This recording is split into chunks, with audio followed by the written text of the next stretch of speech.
everybody, how you doing? Bill Black here with Climbers Corner in Allgear. We decided to get outside today. It's a beautiful day here in the Midwest, about 80 degrees and sunny. So we were just talking about static ropes, Kermantle lines, and some of the features from Allgear. And we figured let's go outside, throw a rope up, and kind of talk about a few variations of tie-ins and some of the features and options that you guys can get from Allgear. The first I want to talk about here is their finish line. This is the 7/16 Kermantle blue line. It runs a little stiffer than your standard static line. It's about a 3% elongation. I really like the feel and the pull on this rope when I'm climbing and the low stretch. As you can see here, I do use it in a double rope system a lot of the times. Normally I do climb with the Allgear Cambium Saver ring to ring as well to reduce friction, but just for demonstration purposes, we're just kind of set up and lopped over a limb. But you also have here, this is the Allgear hitch climbing system. And this is really a super awesome setup. Most guys are familiar with a hitch climber at some point. Now, these have really kind of come a long way in the industry, but it's really nice because you can have different types of prussiks that you use to tie in. You can tie in on, it's here just like a VT or a modified prussik, or you can also go ahead and take a standard prussik line. This is our Mardi Gras prussik, and this is a 10 millimeter line. You could also just go into the rope like this and tie a standard prussik as well, if that's something you're more preferring or something you're more used to. So the nice thing is you have a couple different ways just to tie into your system if you're going to work off these different knots or these different systems. But the nice thing here is I like that the fact that Allgear has multiple colors for their prussiks and for their carabiners. So these are Allgear, kind of like Mardi Gras speckle colored carabiners, but I run an orange one on the top as kind of like, hey, this caution, this is the one that's over the tree limb, and this is the one that's holding me into my tie-in point on the hitch climber. Now the nice thing about the pulley is it has 3 different attachments. So depending if you are climbing with, say, a sewn eye as opposed to a spliced eye, you can defend that distance, because here it kind of breaks my knot up and causes it to slide. Well, now you can run a sewn eye and pop it forward to the furthest one, and now you're tight and steady in your system for climbing.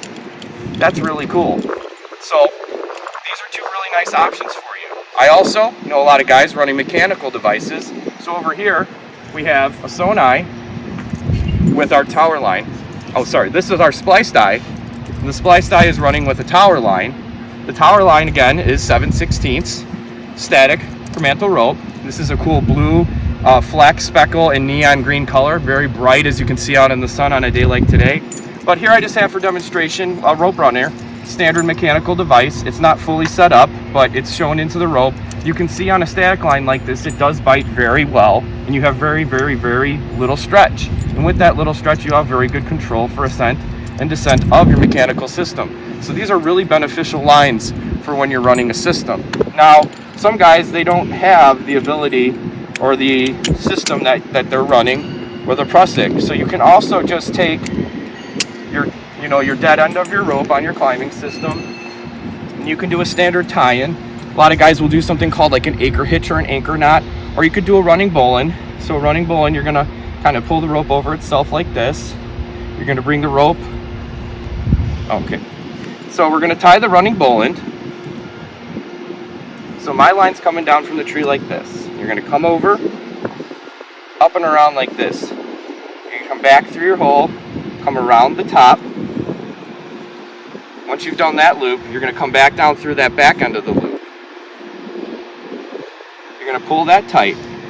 Now you have a running bowline line. Now what I like to do, this is a bit of slack. You can take it out, slack it out, whichever way. But just for sure example, I like to also tie a backup hitch, which is just taking the rope, twisting around itself twice, and pulling through. The backup hitch just provides a little extra security, so then in the event, if the knot were to try to slip on me after tying into my system, it would tension up and catch the slack. So on a system like this, you have a nice secure knot there, you're tied in, but if for whatever reason, if you came off this and it loosened up for any form, it's good to have a backup knot. That's another option available to you. Stay safe, guys. Work out there. Work hard and have a good day.